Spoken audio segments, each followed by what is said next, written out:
Hello everyone, आज है 29 मई और आज इस वीडियो में हम बात करेंगे दो सरकारी कंपनियों के बारे में। पहली है भारत पेट्रोलियम कॉरपोरेशन लिमिटेड, जिसको हम बीपीसीएल के नाम से भी जानते हैं, और दूसरी है भैया गेल इंडिया। गैस सेक्टर की बहुत बड़ी कंपनी है, ऑयल एंड गैस सेक्टर की गेल इंडिया, और दोनों ही सरकारी कंपनी है और दोनों ही वो कंपनी है जो डिविडेंड भर भर के देती है। वीडियो में डिस्कस करेंगे इन दोनों ही कंपनियों के बारे में और ये भी चर्चा करेंगे कि भैया खरीदारी के मौके है कि नहीं और है तो कहां पर है। वीडियो को शुरू करूं से पहले अगर आपने अभी तक चैनल को सब्सक्राइब नहीं किया है तो प्लीज अभी इसे सब्सक्राइब कर लीजिए, क्योंकि आगे भी बहुत सारे वीडियोस हैं जो आपको काफी ज्यादा हेल्प करेंगे। तो शुरुआत करते हैं हम बीपीसीएल के साथ, भारत पेट्रोलियम कॉरपोरेशन।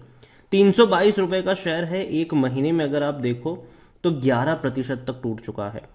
ये वो कंपनी है जिसको प्राइवेटाइज करने को लेकर बातचीत चल रही थी, लेकिन अब वो बातचीत ठंडे बस्ते में जा चुकी है।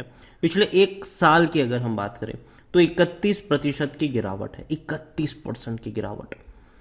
एक्चुअली में इस गिरावट की एक और वजह भी है। पहली चीज, ग्लोबली डेफिनेटली मार्केट में टेंशन था ही था। दूसरी ये कि भैया इस कंपनी ने डिविडेंड के थ्रू इतना सारा पैसा दे दिया कि जाहिर सी बात है गिरना तो था इसको।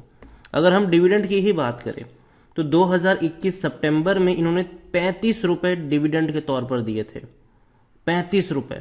फिर सितंबर में दोबारा, मतलब दो बार 35 और 23 रुपए इन्होंने डिविडेंड के तौर पर दे दिए। तो जाहिर सी बात है जब इतना सारा पैसा निकलेगा तो शेयर में आपको गिरावट देखने को मिलेगी, और बीपीसीएल में यही हुआ है। अगर आप देखो सितंबर का दौर, अगर आप देखो तो 13 सितंबर को अगर हम देखें तो 500 रुपए के आसपास शेयर ट्रेड करा था, और जाहिर सी बात है दो बार 35 और 23 रुपए का डिविडेंड एक ही महीने में जब इन्होंने अनाउंस किया और दिया तो एक झटके में ये बिखर कर 413 रुपए पर आया। मतलब एडजस्ट हो गया प्राइस यहां पर।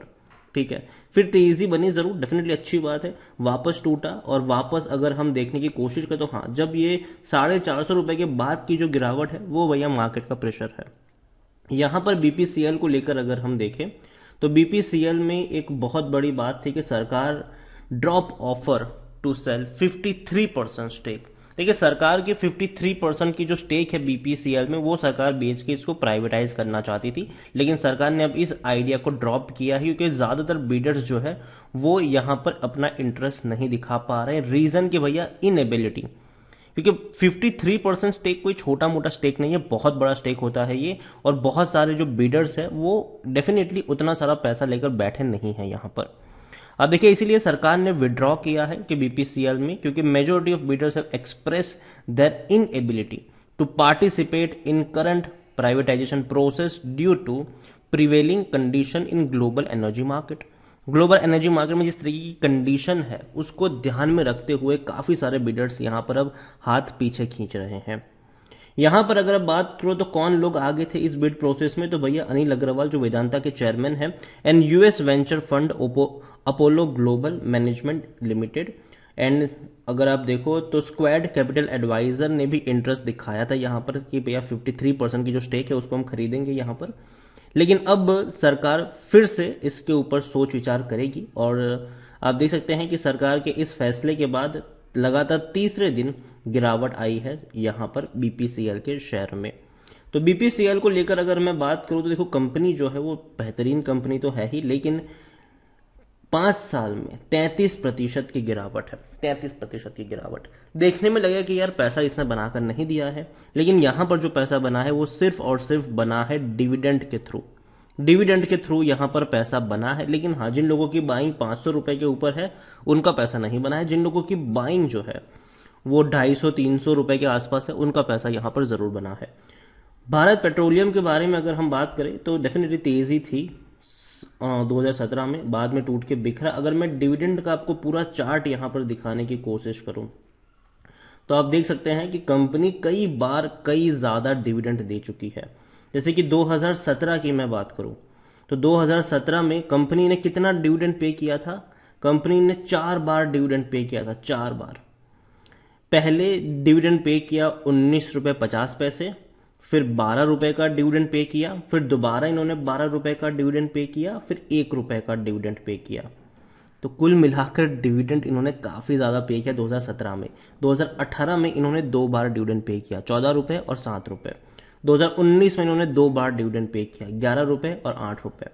2020 में डेफिनेटली कोरोना की वजह से डिविडेंड काफ़ी कम पे हुआ था, 16 रुपये 50 पैसे का, और एक ही बार पे किया था। लेकिन 2021 में भैया इन्होंने जैसे कि पूरा का पूरा खजाना खोल दिया सरकार के लिए, क्योंकि जाहिर सी बात है सरकार की बहुत सारी हिस्सेदारी होती है, तो अगर डिविडेंड मिलता है तो सबसे ज़्यादा तिजोरी जो है वो सरकार की भरती इसके जरिए। 2021 में इन्होंने फरवरी में 16 रुपये का डिविडेंड दिया, मार्च में 5 रुपये का डिविडेंड दिया, ठीक है, मई में इन्होंने डिविडेंड दिया 35 रुपये का, फिर 23 रुपये का, ठीक है, अनाउंस हुआ, और फिर 5 रुपये का डिविडेंड दिए इन्होंने पे किया। तो अगर कुल मिला के अगर हम देखें तो कई कई कई बड़ा डिविडेंड है ये। तो कुल मिला के अगर देखा जाए तो सिर्फ 2021 में ही इन्होंने 84 से 85 रुपीस तक का डिविडेंड पे कर दिया।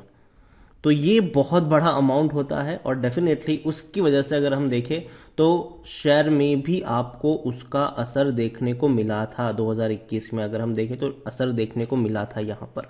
लेकिन 2022 की अगर हम बात करें तो अभी तक इन्होंने जो डिविडेंड है वो ज़्यादा पे नहीं किया है, सिर्फ 5 रुपये का ही इन्होंने अभी तक डिविडेंड पे किया हुआ है। बीपीसीएल को लेकर अगर हम देखें तो जो मेन इनका इम्पैक्ट है वो डेफिनेटली अभी देखें तो प्राइवेटाइजेशन वाला प्रोसेस है। 71,000 करोड़ से भी ज़्यादा का इसका मार्केट कैप है, लार्ज कैप शेयर है।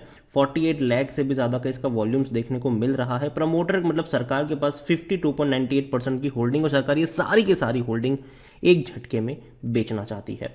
यहाँ पर बीपीसीएल को लेकर अगर हम इनके नतीजे के बारे में बात करें तो कंपनी डेफिनेटली प्रॉफिट में है, अच्छा प्रॉफिट कमा रही है। ये रेवेन्यू शानदार है, 1,05,000 करोड़ के आसपास के रेवेन्यू इन्होंने कमाए थे अभी लास्ट क्वार्टर में, और प्रॉफिट था 2,800 करोड़ से भी ज़्यादा का। अगर हम बात करने जाए बीपीसीएल को लेकर तो बीपीसीएल में according to Moneycontrol user 25% लोग कह रहे हैं बेचो और 75% लोग कह रहे हैं खरीदो। कंपनी के रेवेन्यू के बारे में बात करें, कंपनी के प्रॉफिट के बारे में बात करें तो रेवेन्यू में बहुत बड़ा जंप है। जो रेवेन्यू 2021 में इनका 2,30,000 करोड़ था, अब वो पहुंच चुका है 3,45,000 करोड़ से भी ज्यादा का।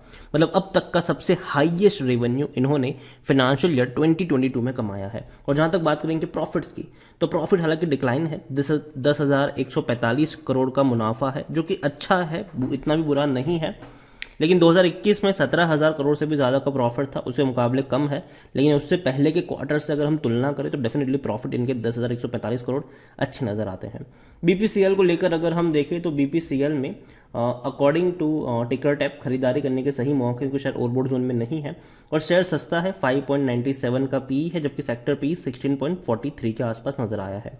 88% स्टॉक एनालिस्ट कहते हैं खरीदारी करो यहाँ पर, और खरीदारी के मौके भी है, शेयर सस्ता भी है। यहाँ पर होल्डिंग्स की अगर हम बात करने जाए, शेयर होल्डिंग्स की अगर हम बात करें तो जाहिर सी बात है प्रमोटर सरकार है। म्यूचुअल फंड के पास 11.85% की होल्डिंग नजर आई है, 8% की होल्डिंग डोमेस्टिक इंस्टीट्यूशन के पास है, 13.69 एफआईएल्स और 13.48 रिटेल इन्वेस्टर के पास देखने को मिल रहा है।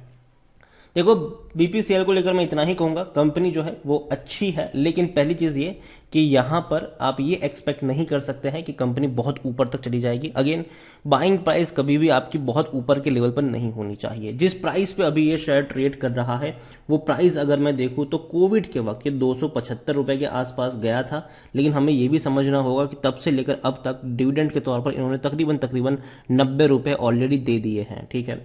तो जिस प्राइस पे अभी ये शेयर ट्रेड कर रहा है डेफिनेटली वो प्राइस बेहतर है, और अगर थोड़ा बहुत और प्रेशर यहाँ पर क्रिएट होता है, बीच में जो तेजी आई थी बीपीसीएल में, इतनी बड़ी जो तेजी थी उसकी वजह थी इनके प्राइवेटाइजेशन की न्यूज़।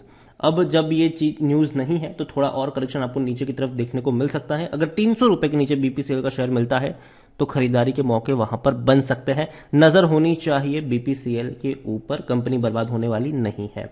दूसरा है भैया गेल इंडिया, 145-140 के बीच में ये झूले खा रहा है, और इनके भी नतीजे सामने आए हैं। रिजल्ट्स की बात करें उससे पहले इनके शेयर प्राइस में एक नज़र करें तो एक महीने में 10% तक टूट चुका है, और एक साल में देखें तो भी 10.5% की गिरावट है। चार्ट काफ़ी इंटरेस्टिंग है, जब भी टूटा है और 140 के नीचे गया है, तेज़ी आई है, टूट के वापस बिखरा है, और पहुंचा था ये 125 रुपए तक टूट गया था ये, लेकिन दोबारा रफ्तार इसने पकड़ी थी, अब दोबारा टूट के नीचे आ रहा है। 5 साल की भी अगर हम बात करें तो कोविड के वक्त सबसे ज़्यादा यहाँ पर गिरावट हमें देखने को मिली थी, और 70 रुपए तक शेयर चला गया था, लेकिन उसके बाद बढ़िया बाउंस बैक यहाँ पर इसने दिखाया है और दिखाएगा। गेल को लेकर अगर हम देखें तो गेल डेफिनेटली बहुत बड़ी कंपनी है, 67,000 करोड़ से भी ज़्यादा का इसका मार्केट कैप है। वॉल्यूम भी देखें तो 1 करोड़ 15 लाख के आसपास नजर आया है, और शेयर होल्डिंग भी अच्छी खासी है, और कंपनी का प्रॉफिट भी बहुत ही शानदार है। कंपनी का जो रेवेन्यू है वो 27,300 करोड़ के आसपास नजर आया है, और जो प्रॉफिट है वो 3,500 करोड़ के आसपास देखने को मिल रहा है। गेल के बारे में अगर हम बात करें तो गेल डेफिनेटली ये भी सरकारी कंपनी ही है, और यहाँ पर according to Moneycontrol user 33% लोग कह रहे बेचो, 67% लोग कह रहे खरीदो।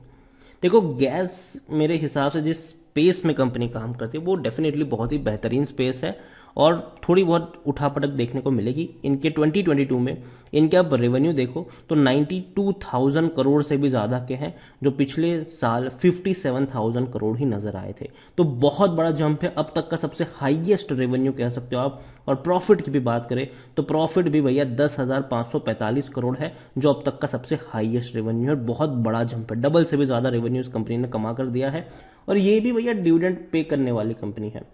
यहां पर भी देखो तो 2021 में ₹2.5, फिर दोबारा ₹2.5, फिर ₹4 का इसने डिविडेंड पे किया था, और इस बार इन्होंने तकरीबन ₹5 के आसपास का डिविडेंड पे किया हुआ है। गेल को लेकर देखें तो ये भी सस्ता है, 5.17 का इसका पी है, और सेक्टर पी 24 से 25 का है, और इसलिए 97% एनालिस्ट कहते हैं खरीदारी करो। खरीदारी करने का सही मौका अब भी, क्योंकि शायद ओवरबोर्ड जोन में नहीं है, कोई भी रेड फ्लैग नजर नहीं आ रहा है। होल्डिंग्स की भी अगर हम बात करें तो यहाँ पर भी बड़े बड़े फंड हाउसेस बड़ी बड़ी होल्डिंग है। 51.80% की होल्डिंग प्रमोटर के पास है, प्रमोटर मतलब गवर्नमेंट है यहाँ पर। 9.12% म्यूचुअल फंड, 6.78 डोमेस्टिक इंस्टीट्यूशन, 19.62 एफआईएल्स, और 12.68 रिटेल और अदर्स, जिसमें भी रिटेल इन्वेस्टर के पास सिर्फ 3.32% की होल्डिंग देखने को मिल रही है। देखो गेल को लेकर एक और खबर है कि भैया गेल जो है वो Russian oil and gas assets जो है वो खरीदारी करने की कोशिश करेगी आने वाले दिनों में, जो कि अगेन अच्छी बात होगी इनके रीच को बढ़ाने के लिए। दूसरी तरफ गेल के जो नतीजे हैं वो डेफिनेटली बहुत ही शानदार कह सकते हो आप इसको, मतलब उतने भी अच्छे नहीं हैं, लेकिन हाँ अगर हम ईयर ऑन ईयर काउंट करेंगे तो अच्छे हैं, लेकिन पिछले क्वार्टर के मुकाबले काउंट करेंगे तो इनके जो प्रॉफिट है उसमें डिक्लाइन जरूर आया है। गेल को लेकर मैं कहूंगा कि ये जो गिरावट आई है अभी हाल फिलहाल में, डेफिनेटली इस गिरावट में खरीदारी के मौके बन सकते हैं। अगर आप एक साल का इसका ग्राफ देखें तो ये शेयर टूट के 125 रुपए तक गया था। अगर यहां से ये 135 130 की रेंज में मिलता है तो खरीदारी के मौके यहां पर बन सकते हैं। बर्बाद होने वाली कंपनी नहीं है। ऑयल और गैस डेफिनेटली रहेंगे, खास करके गैस तो भैया रहेगा ही रहेगा। गैस फील्ड डेफिनेटली कंपनी के पास काफी बड़ी इनकी एक्सप्लोर फील्ड है यहाँ पर, और इनकी एक्सपर्टीज भी है। सरकारी कंपनी है तो पहली चीज ये दोनों को लेकर मैं कह दूं कि शेयर प्राइस आप ये एक्सपेक्ट नहीं कर सकते हो कि बहुत बहुत बहुत बढ़ जाएगा, क्योंकि ऐसा नहीं होगा। जब भी शेयर प्राइस बढ़ेगा कंपनी बहुत बड़ा डिविडेंड अनाउंस कर देगी, क्योंकि सरकार को भैया चाहिए पैसा, सरकार को चाहिए अपना अपने खजाने भरे रहे, और सरकार जब भी किसी कंपनी से पैसा चाहिए होता है वो डिविडेंड अनाउंस करवाती है, बहुत हैवी डिविडेंड, और सरकार को बहुत ज्यादा पैसा वहां से मिल जाता है डिविडेंड के तौर पर। तो यहां पर तेजी, कभी भी शेयर प्राइस में कोई बहुत बड़ी तेजी ना ही गेल में आएगी और ना ही आपको देखने को मिलेगी बीपीसीएल में।